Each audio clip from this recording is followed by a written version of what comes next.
Et si tu penses que t'entraîner tous les jours c'est la clé pour progresser plus vite, beaucoup de gens sont dans ce cas-là, tombent dans ce piège et finissent frustrés, fatigués ou blessés. Dans cet épisode, on va démonter le mythe du no day off et voir pour qui l'entraînement quotidien peut fonctionner et surtout comment tu peux trouver la bonne fréquence pour ton entraînement. Bienvenue dans cet épisode de Momentum, je m'appelle Tommy, je suis coach sportif et j'accompagne mes clients dans leur transformation physique au quotidien. Et je te conseille d'écouter jusqu'au bout parce que je vais te donner une méthode pour savoir combien de séances tu vas devoir faire par semaine sans t'épuiser. Si l'envie de t'entraîner tous les jours t'a traversé l'esprit, c'est sûrement pour une de ces quelques raisons. Ça va être que les bodybuilders pros dans un premier temps s'entraînent tous les jours. Alors du coup tu te poses la question pourquoi pas toi.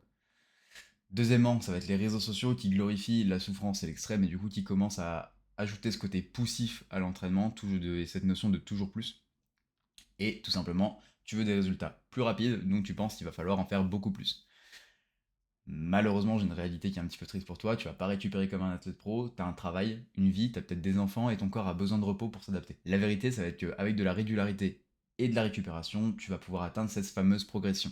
Tu peux avoir des super résultats avec 3, 4 ou 5 séances par semaine bien calibrées et stagner finalement avec cet entraînement qui vont être mal répartis et beaucoup trop intenses ou justement pas du tout. Finalement, on a trois piliers qui vont vraiment impacter tes résultats. Premièrement, ça va être la qualité de tes séances. Donc du coup, il va y avoir l'intensité que tu vas mettre à l'intérieur. Parce que si tu t'entraînes tous les jours, il y a de grandes chances que tu brasses un petit peu d'air ou alors que tu en fasses beaucoup trop.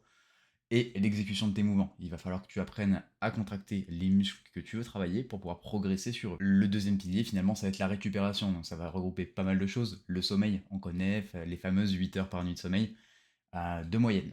Finalement, après, on va avoir aussi l'alimentation qui va évidemment rentrer en compte. Donc un niveau calorique assez élevé et pas trop, et un niveau de protéines qui sera suffisant. La gestion du stress aussi qui va rentrer en compte parce que finalement si tu stresses énormément, ta récupération va être un petit peu défectueuse et tu vas devoir combler à d'autres niveaux. Et le troisième pilier, ça va être la cohérence de ton entraînement avec tes objectifs et ton niveau actuel. Évidemment, tu vas pas faire un programme en suivant le programme de je ne sais quel bodybuilder si tu débutes en salle de musculation. En soi, s'entraîner tous les jours, c'est pas du tout un problème et ça peut même très bien fonctionner si tu répartis bien tes groupes musculaires sur la semaine. Il va pas falloir surcharger tel ou tel muscle et laisser un temps de récupération à chacun.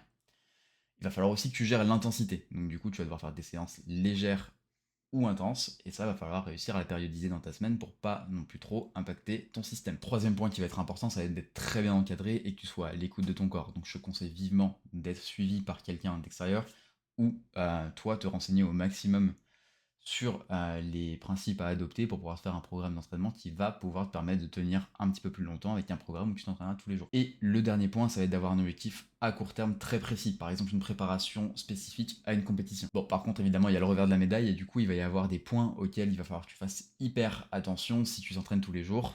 Tout d'abord, ça va être, tu l'auras compris, je pense avoir assez forcé avec ça, si tu accumules de la fatigue chronique. Si tu as une dette de sommeil ou quoi que ce soit, ça va être super compliqué de tenir parce que tu vas très mal récupérer et finalement tu vas te diriger vers des blessures. Attention aussi à pas sacrifier ta récupération pour juste cocher une case de j'ai fait la séance et donc du coup je suis content. La récupération évidemment ça va être le moment où ton corps va s'adapter et donc du coup construire du muscle ou en tout cas surcompenser. Donc fais attention à ça. Et le dernier point, ça va être si tu compenses une mauvaise alimentation ou une hygiène de vie déplorable par plus de sport. Évidemment ça fonctionne pas, il va falloir d'abord revoir toutes les bases comme on l'a dit dès le départ. Maintenant on va voir combien de séances il faut faire par rapport à ton niveau et donc du coup on va faire une méthode simple, on va simplifier au maximum la chose parce que c'est un petit peu dur de faire du cas par cas dans un épisode de podcast comme celui-là, mais dans l'idée, si t'es débutant en musculation, fais 2 à 3 séances par semaine.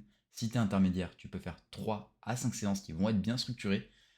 Et si tu as un niveau avancé ou que tu es un athlète, tu peux faire plus de 5 séances, mais par contre là il va suivre une planification précise. Donc, du coup ça va être sur le long terme avec un échéancier sur les mois et on va voir comment tu vas pouvoir progresser sur le long terme. Dans l'idée, c'est de garder toujours un jour de repos complet et ce encore plus si tu pousses lourd. Il va falloir réussir à garder un petit moment de récupération pour que ton corps puisse se reposer et surcompenser comme on le disait tout à l'heure. Et si tu veux un exemple concret, par exemple si tu t'entraînes 4 fois par semaine, tu peux faire un push-pull leg plus une séance libre où tu vas retravailler quelque chose qui t'intéresse un petit peu plus, où tu veux mettre l'accent, ou alors tout simplement un peu de cardio. Si tu connais pas le push-pull leg, c'est du coup une méthode où tu vas travailler une séance push, donc là où tu vas travailler tous les muscles de poussée, donc les pectoraux, les épaules et les triceps. Le pull, ça va être des séances, donc une séance pull où tu vas faire tous les muscles qui vont te servir au tirage. Donc là, on va activer tous les muscles dorsaux l'arrière d'épaule et les biceps. Et la séance leg, du coup, ça sera le bas du corps. Pour résumer un peu cet épisode, du coup, non, tu n'as pas besoin de t'entraîner tous les jours. Ce qui va compter, ça va être ta régularité, l'intensité que tu vas mettre dans tes séances et surtout ta récupération. En faire plus, ça veut pas dire que tu vas progresser plus vite. Si tu veux un plan d'entraînement sur mesure adapté à ton niveau et à ton emploi du temps, tu peux me contacter sur mon site tmcoaching.fr. Je t'aide à progresser efficacement et surtout sans te cramer de manière intelligente. Et si cet épisode t'a plu, tu peux mettre un petit like ou me laisser un petit commentaire, ça fait toujours plaisir, et tu peux également le partager à un ami. Moi je te dis à la semaine prochaine, salut!